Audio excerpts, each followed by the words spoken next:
Olá, seja bem-vindo, bem-vinda, bom dia, boa tarde, boa noite, para quando você estiver vendo este vídeo.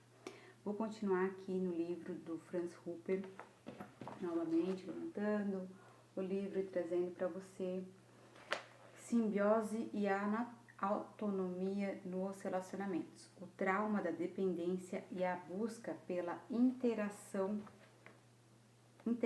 pessoal, da gente nos tornarmos, na verdade, nós mesmos, né? É como uma terapia do eu. Então, na página 234, ele fala sobre a capacidade de estar consigo mesmo. Crianças seguras de sua vinculação podem ocupar-se com seus brinquedos, porque sabem que têm acesso à mãe ou ao pai sempre que precisam de proximidade e contato corporal. Quando a criança não confia na disponibilidade de seus pais, fica excessivamente preocupada em procurá-los quando não está física ou emocionalmente presente, ou em obrigá-los a dar-lhe atenção. Com isso, a criança não consegue concentrar-se nas suas próprias atividades. Poder estar consigo mesma, ficar sozinho, consigo mesmo, poder seguir seus próprios desejos, são sinais básicos de autonomia. Em contraposição, um sinal claro de enredamento simbiótico é a necessidade de estar no centro e atrair a atenção de todos. Ressoou alguma coisa aí com você? Dessa maneira, as partes de sobrevivência simbioticamente carentes não conseguem deixar em paz as outras pessoas. Elas confundem com amor o fato de precisarem das outras pessoas. Aqui vem uma história. De vez em quando, Paul quer sempre estar no centro. Utiliza de todo tipo de truque para atrair a atenção dos outros. Ele próprio tem dificuldades de acesso aos outros, porque está excessivamente ocupado com seu problema de ganhar, ou melhor, com a sua preocupação, né? Mas é o seu problema de ganhar a atenção das outras pessoas. Paul deseja abandonar esse padrão de comportamento. Está consciente de que, como um entre 8 filhos de pais gravemente traumatizados, não obteve deles praticamente nenhum tipo de dedicação emocional. Deixo-me constelar por ele como representante do seu propósito. Em primeiro lugar, sinto uma posição torta que se manifesta na postura corporal. Sinto necessidade de apoiar-me em alguém atrás de mim, mas não encontro ninguém ali. Por isso, caminho pelo aposento, com as costas curvadas para trás e a cabeça levantada, pois não percebo ninguém e me preocupo em andar sem cair para trás. Depois de algum tempo, caminho de costas na direção de Paul e pergunto-lhe se posso apoiar-me nele. Ele estende suas mãos ao encontro das minhas costas e deixo-me cair sobre elas. É agradável e relaxante. Depois de algum tempo, ele pergunta se pretendo permanecer ali para sempre. Essa pergunta me deixa um pouco irritado, porque me apoiei no máximo por 1 ou 2 minutos. Mas a mão, né, me deixa claro de que eu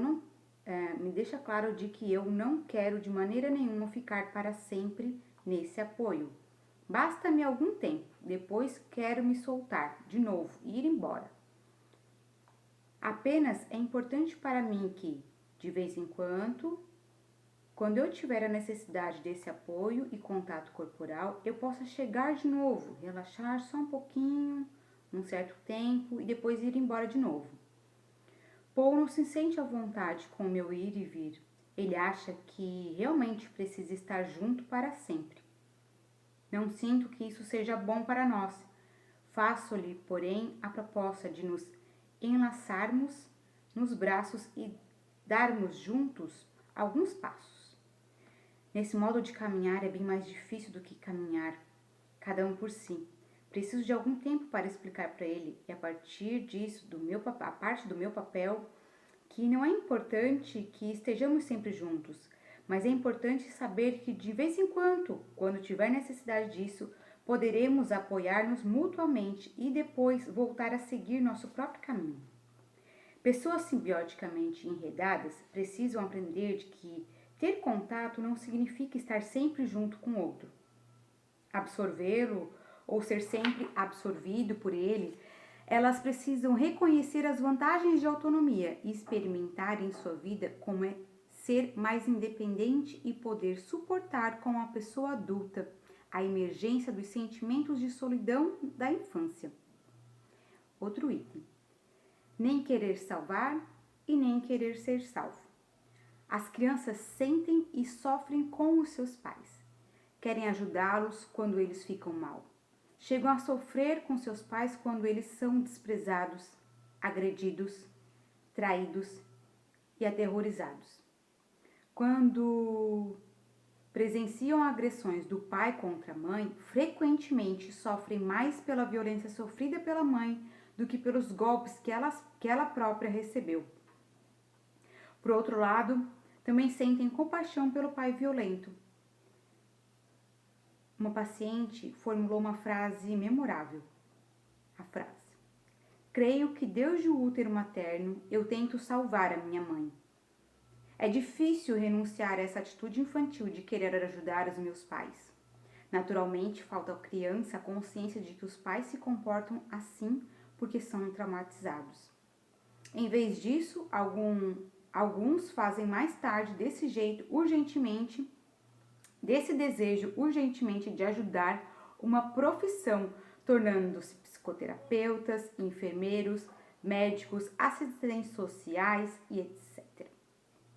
Compreender que não se pode ajudar pessoas traumatizadas quando elas mesmas não veem os próprios traumas e não podem ou não querem trabalhar neles, existe uma decisão consciente contra a compaixão espontânea, uma constante preocupação sobre a própria maneira de ajudá-los. A preocupação de que não se pode ajudar confronta-nos com a realidade de uma relação com a pessoa traumatizada, consiste em grande parte nas fantasias originadas pelo desejo. Na realidade, as pessoas envolvidas nessa relação simbiótica enredada estão sempre profundamente solitárias. A renúncia a tais fantasias de salvação libera interiormente. A renúncia a tais fantasias de salvação libera interiormente. Somente então podemos reconhecer quando se pode ou não se pode fazer algo pelos outros. Isso liberta de cargas traumáticas familiares, libera o olhar de que o que pode ser resolvido. Mais uma historinha. Desamparo real. Ao perceber que se enredara em um dos seus pacientes, perdera a distância saudável do Sr. L. Queria entrar em contato com um lado seu que se sentia impotente e precisava de ajuda. Ofereci-me para representar seu propósito. Quando me levantei da cadeira para este fim, ele não me indicou um lugar definido na sala, nem me tomou pelas mãos ou pelos ombros para levar-me ao lugar do representante. Em vez disso, postou-se diante de mim como enfeitiçado e não conseguia dar nenhum passo. Fiquei irritado, sem saber se ele era parte dele ou não. Pouco a pouco, já não sabia quem era eu, quem era ele, e nem me colocar ali como minha própria iniciativa ou mesmo pela iniciativa dele. Não sabia se era sujeito ou objeto.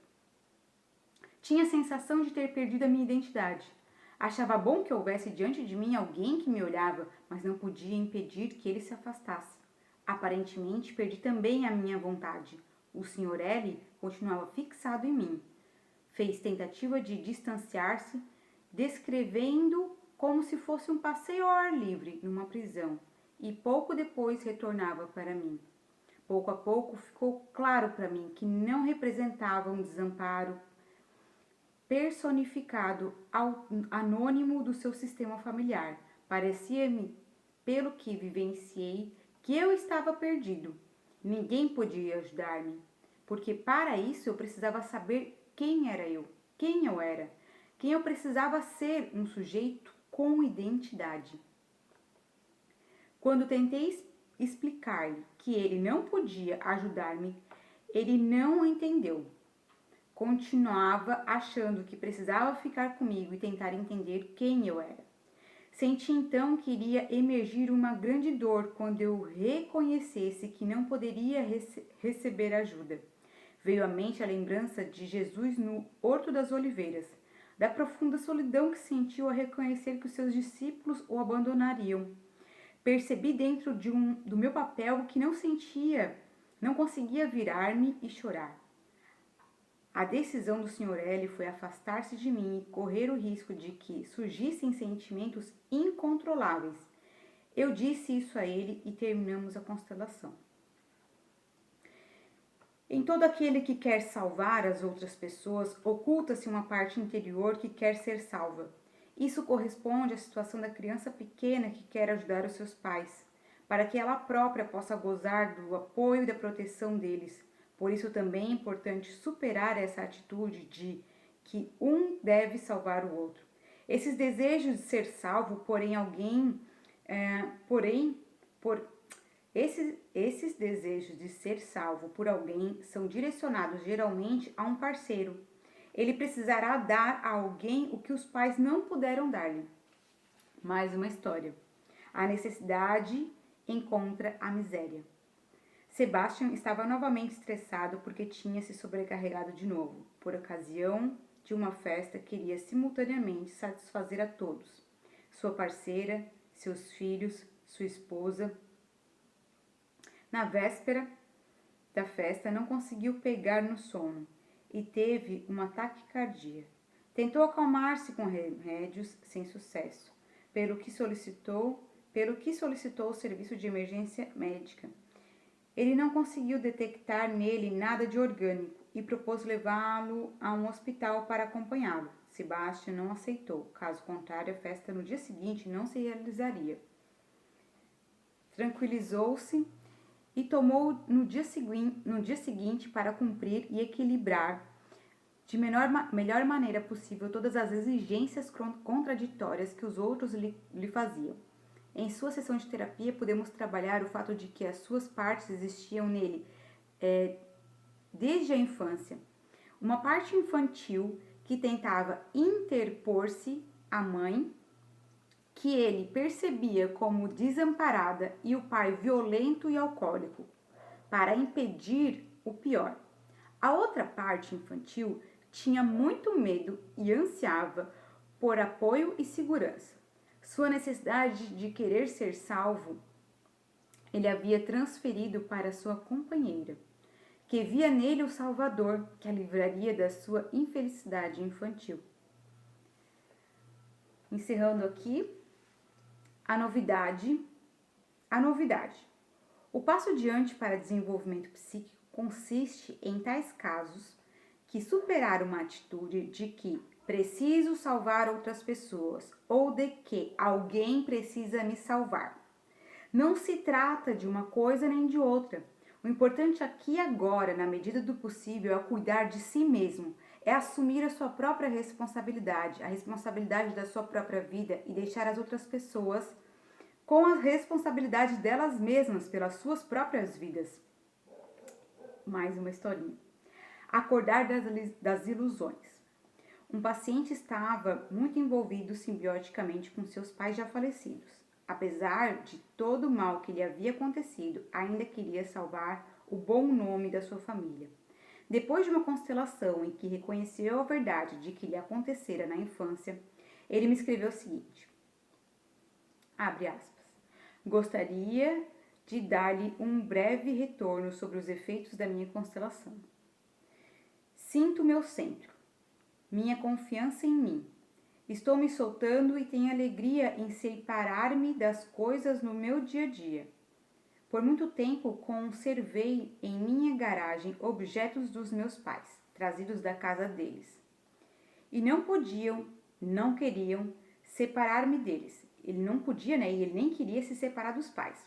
Faltava-me motivação, impulso interior, vontade, serenidade, para separar-me desses objetos. Ontem e hoje esvaziei todo o meu porão e a minha garagem. Dei essas coisas sensatamente a pessoas que poderiam precisar delas e ter o prazer com elas. Assim, já não estou associado a objetos, às lembranças dos meus pais, dos bons tempos e dos tempos difíceis. Percebo que posso soltá-los e me sinto mais livre. Nasce um espaço para mim, para as minhas necessidades e para a minha própria vida. Percebo também uma mudança no meu trabalho, no meu profissional. Vou dispensar os clientes que não querem aceitar minha proposta terapêutica ou a minha proposta disciplinar. Fico mais livre, desenvolvendo a essas pessoas a responsabilidade pelas suas decisões. Eu sou responsável pelo caminho da vida delas. Eu não sou responsável pelo caminho da vida delas.